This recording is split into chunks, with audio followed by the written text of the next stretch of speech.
If you drafted James Conner, Leonard Fournette, or Cordell Patterson last season, you doubled your chance to win your fantasy league. What did they have in common? They were running backs who dramatically outperformed their cost on draft day. In today's video, we're looking at my 6 must-draft running backs for the 2022 season who we think have similar paths to league-winning upside. Number 6, Rhamondre Stevenson.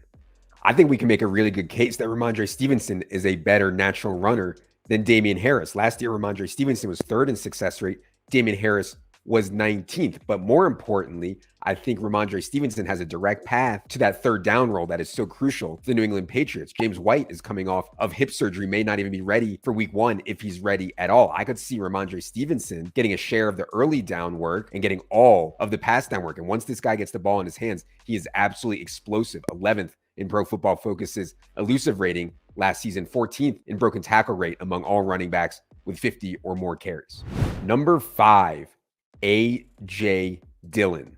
The man with the most freakish quads in the entire NFL is set up better this year than he was last year. That's because I expect the Packers to go far more run heavy with Davante Adams now a Las Vegas Raider. They did not replace him, meaning we need a lot out of Aaron Jones in the pass game, and we need a lot out of A.J. Dillon in the pass game as well. You wouldn't think so for a guy who weighs almost 250 pounds, but last year, A.J. Dillon, 34 catches on 37 targets. I think he'll be relatively even with Aaron Jones in terms of carries this year, and that is a really big and effective role for a guy you can get in the 8th, 9th, or 10th round. Number 4, James Cook.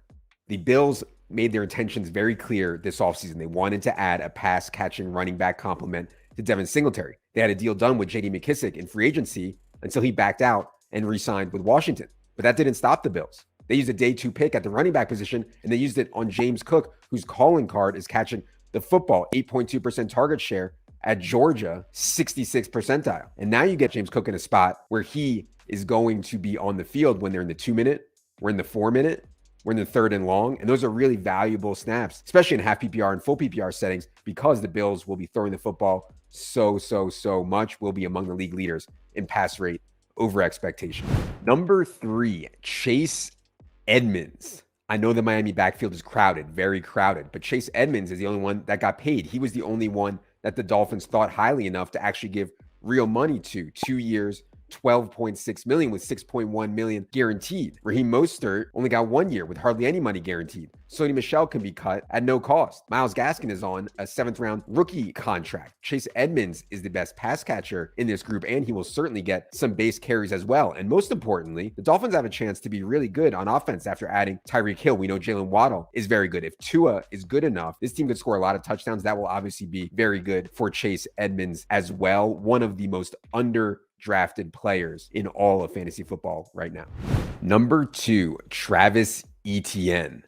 Some people may have forgotten about Travis Etienne because he missed his entire rookie year due to injury, but he's stepping back into an incredible spot. King Donkey, Urban Meyer, is gone. James Robinson, who is a very good running back, is coming off an Achilles tear. I don't think he'll be ready for week 1 either, one of the most severe injuries anyone can have. And then we have the shower narrative with Trevor Lawrence. Yes, Travis Etienne and Trevor Lawrence played together at Clemson, formed an unbreakable bond. When we last saw Travis Etienne and Trevor Lawrence together during the 2020 season at Clemson, Etienne was the best pass-catching running back in the entire nation. 1st in yards per route run, 2nd in targets per route run. In all of college football, among running backs with at least 100 routes run. This is the way we want our fantasy running backs to score points. Be a truly elite receiver of the football so you can't get scripted out of games. It raises both the floor and the ceiling. I think 10 to 15 carries per game and 4 to 6 targets per game for Travis Etienne is very much in the range of outcomes, and that's going to be a huge fantasy season.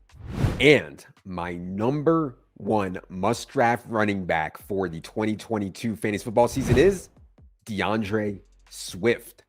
Even with Jamal Williams stealing a lot of work last season, DeAndre Swift averaged 97 rush plus receiving yards per game. That wasn't too far off from Jonathan Taylor, who was up at 127 yards per game. Swift is simply very good at football. And this year, expect Swift to separate even more from Jamal Williams. But more importantly, expect the Lions to be a much better football team. They have one of the NFL's best offensive lines. They have deeper weapons at wide receiver, and they even could have a serviceable defense. So we can expect more plays per game and more red zone opportunities, both great things for DeAndre Swift. The way that DeAndre Swift scores fantasy points is the archetype It is the prototypical running back I want on my team. I don't want these guys banging into the line on 1st and 10 from midfield. I want them catching passes and getting red zone chances. We recently did a bold predictions podcast, and one of mine was that DeAndre Swift will lead the entire NFL in yards from scrimmage. I need him on my teams this year.